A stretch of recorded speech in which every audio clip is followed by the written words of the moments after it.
nagtulis ng ating dagat sa ating bayan, kundi sa buong Pilipinas, sa ating mga Pilipinas. Nasa ganito, tayo sa mga Pilipinas, tayo po magandang pagsakapon para po sila ay makating sa affordable price na kakailangan ng sisyo kasama nila ang bayan. Kaya sa kasamaan po. Ganun po ba po? Magiging po, mga programa po, ng ating ngayon, na magbibigay po ang pag-aapit ito na maraming dito sa ating bayan. Lalo na po ang ERCO na mag-aapit dito sa ating bayan. Dahil, pwede nito, pag-regalay pa ang ating mga pwede sa bayan ng pansalan. Ang pwede po sila, matutuloy ang magandang hotel. Ako dito po, na dinadaya na ito sa barang Leodonia. Maging ating po mga local police. Pero meron po ating mga local police sa ating bayan. Dahil po, namin po ang SM. Meron po silang mga pasalan at meron po silang magandang hotel. Testa sa hotel matutuluyan sa ating bayan. Sa po ay ang hotel. Ng ating mabuti sa kanila at pasipat sa meron na pagsalan.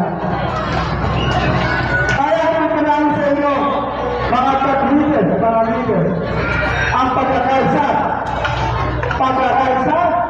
para tumutuloy ang serbisyo ng magandang ating mayor para sa bayan ng pagsalan. Ang pinipunan sa inyo, 10-0 po, para kang problema, para tumutuloy ang serbisyo, tumutuloy ang pagsama, tumutuloy ang proyektong pagkakas sa ating bayan. Kung tayo yan, sabi na natin ngayon, pwede sa mga asin, trabaho ka lang yun. Atin dito ang bayan ng bayan. Muli sa lang natin dito, hindi habang niya o kaya na. Maraming salamat. Sa akin dito, tawagan na sa bayan. Ang gusto nito, malabatin sa ako po yung NBC mula sa barangay sa barangay NBC yun na naman yan.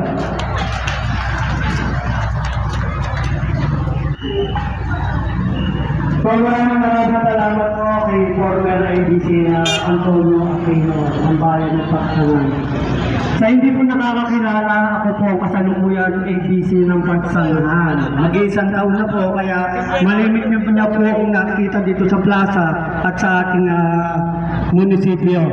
So, palakpakan po natin, i-acknowledge po natin ang pagdating po ng ating pinakamahal, Mayor Cesar Areza.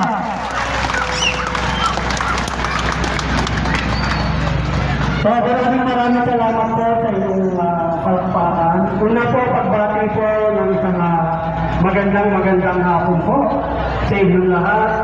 At syempre po, pasasalamat at pagsaludo po sa inyong lahat. Dahil sa inyong pagbibigay po ng oras at pakikinig sa hapon ito. Kaya palakpakan po natin muli ang bawat isa na narito. Ayan po. Opo. At syempre po, si ABC Kapulti Padilor na po ay matagal rin po sa serbisyo publiko. Year 2010, nasa serbisyo publiko na po ang inyong lingkod sa Barangay Sampaloc. 1 year po akong one term po akong konsyal ng bayan at 3 terms na po akong barangay captain. And this is my last term as a barangay captain po ng Barangay Sampaloc at kasalukuyan po yung ABC ng bayan ng Pagsangan. Bilang ABC po, ano po ba ang trabaho ng ABC? Ako po ang boses ng mga kapitan, boses po ng barangay sa Sangguniang Bayan. At bilang sekretary po sa Panlalawigan, Liga sa buong Laguna, ako rin po ang boses ng 16 na kapitan, 16 na barangay sa Kapitolyo. Dahil naglulugod po ay sekretary sa Liga, Panlalawigan po sa buong Laguna. May tatlo lang po ako napaka-importanteng factor para sa tuwing yun na pag-asenso ng bayan ng Pagsanghan. Bilang ako po isang nurse po, ang isa pong factor na sinasabi ko ay ang kalusugan. Kasama po ang kalinisan at kapayapaan o peace and order dito sa bayan ng Pagsanghan. Napaka-importante pong tatlong factor. Yan tatlong yan. Yan tatlong yan po ay kumiti po ng bawat member ng bayan sa sangguniang bayan. Meron pa pong ibang kanyan, mga komite. Komite ng agriculture, komite ng finance, etc. Pero yung tatlong yan po ay tatlong factor na mahalaga pag talaga natin binigyan po ng focus dito po sa bayan ng Pagsanghan. Bakit po? Pag pinagsama-sama niyo po ang kalinisan, kalusugan, kapayapaan, ganito po, naniniwala po kasi yung lingkod, pag malinis po ang kapaligiran, sigurado malusog ang mamamayan ng bayan ng Pagsanghan. Siyempre, pag malusog ang bayan, ang mamamayan ng bayan ng Pagsanghan, sigurado kaya nilang magtrabaho. Di ba? Pagtahimik, malinis, dito sa bayan ng Pagsanghan, dadami ang investor. Marami ang mamumununan sa bayan ng Pagsanghan. Dadami ang turista, lalawa, at siyempre, lalo ang turismo ng bayan ng Pagsanghan na pabor sa ating mga bayanin, bangkero. Kaya katulad nga po, nagpapasalamat po talaga ang inyong linggo sa ating pinamamahal ng Mayor Cesar Areza. Dahil po, napakaswerte po ng Barangay Sampalo. Nakatayo po nakatayo ng Abra. Marami pa po nag-training ang isang napaka-eleganteng ospital, ang Prime Medical Hospital. Ang Pagsanghan Prime Medical Center po sa bayan ng Pagsanghan at yan po ay sa Barangay Sampalo. At ang ating po mayor, sabay po ng ating mayor, nag-donate po siya sa Barangay Sampalo ng lupa. Dahil ang Barangay Sampalo po, walang lupa. Kasi kahit anong pong project, kahit anong dumating na proyekto, kung walang lupa ang bayan ng Pagsanghan, kung walang lupa ang barangay, hindi po matutuloy ang mga programa at proyekto. Kahit galing pa po yan sa national. Kailangan po, may lupa. Kaya napakaswerte po natin. Most especially Barangay Sampalo. Dahil nagpunit po si Mayor doon ang tatayuan ng training po. Ano po ba yung training po? Yung po yung baksakan ng mga gulay. At sigurado, pag may baksakan na dyan ng gulay, mura na ang mga gulay. At darating din po, tatayuan din po ang Barangay Sampalo ng napakalaking Coliseum. Yan po sa atin sa bayan ng Pagsanghan. Sinasabi ng iba, kailan niya? Ito po ang isang pamantayan dyan. Ang ating pong mayor, alam ko, alam na yan, galing po sa hirap. Ang ating mayor galing sa hirap. Nangarap, nagsilap. Ano pong nangyari dahil sa kanyang pangarap, pagsisikap at pananalig sa nayang taas? Tingnan mo ang estado ng ating mayor. Narating na ang magandang buhay dahil sa kanyang panalangin, pangarap at pagsisikap. At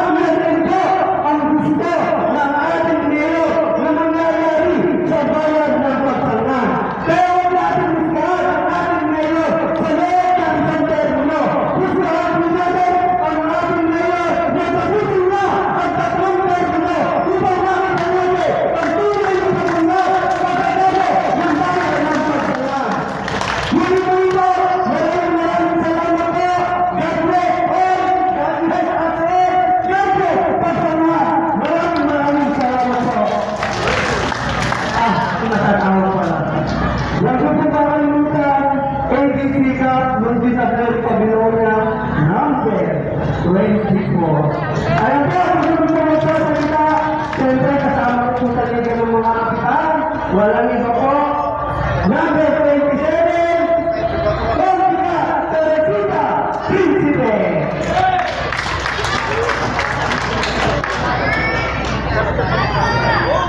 Okay po, magandang hapon po sa ating lahat. Sa Barangay 1, magandang hapon po, Barangay 2, at saka po sa Pinagsangan. Magandang hapon po sa inyong lahat. Bago po ang lahat, magpapakilala po muna ako. Ako po, Kapitana Pet Principe ng Barangay Binyan. Ako po ay naka-apat na term na kapitan sa Barangay Binyan. Sama po ng isa, lamang po ako sa kanila. Kasi po, dapat po tatlo lang. Pero ako po ay naka-apat. Kaya po, lamang na lamang ako sa kanila. Ako po ay isang midwife. Isa po ay magpapaanak. Alam po ako kung kami natatapat hanggang sa aking mag-asawa na libre. Wala akong bayad. Hindi na ako nagpapayan kasi po alam naman natin kung ano panahon noon kasi po nagpanak po ako, nakatapos po ako magpapaaral noong 2078 na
dito, iisa mga kaya po, ang ating grupo ng bayan ay nakasipin sa kanyang kilo o gasolina ng 11 million 600. Pagkakaroon natin ang ating grupo ng bayan. At yung 11 million po na nasipin ng ating grupo ng bayan, ngayon po, mga pag-eleksyon, lahat po ng barangay at nabingahan ng barangay sa bayan ng Pagsanan ay bibigyan na po ng mga proyekto na ito na pakikinabangan po at nararamdaman po ng ating po mga kabayan. Muli po, yan lamang po at pagkikita pa po tayo ay kamisahan naman po sa ating po mga leader. Marami pa po tayo mga kaman sa mga susunod na araw. Kaya muli po, ako po si Captain ang mga SBG, number 29 po sa Balota. Magandang hapon po sa ating lahat. Maraming salamat po. Ang susunod po, sa akin ang magsasalita ay kilalang kilala niyo naman po dahil tatlong termino po siyang naglingkod dito po sa bayan ng Pagsanan. Ang ganda ng track na rin dito dahil ang unang kandidato niya, number 3 po siya sa Balota, ay number 3. Nung pangalawang kandidato niya po, number 2. At nung last term niya, naging number 1 councilor po ng bayan ng Pagsanan. Sumubok bilang vice mayor ng bayan ng Pagsanan, ngunit hindi po sinala sa mga panahon ngayon, pero nagpapalik po. Ang sabi nga po niya, ito ay misyon, hindi po ang misyon. Palakpakan po natin, o si Nick Trinidad.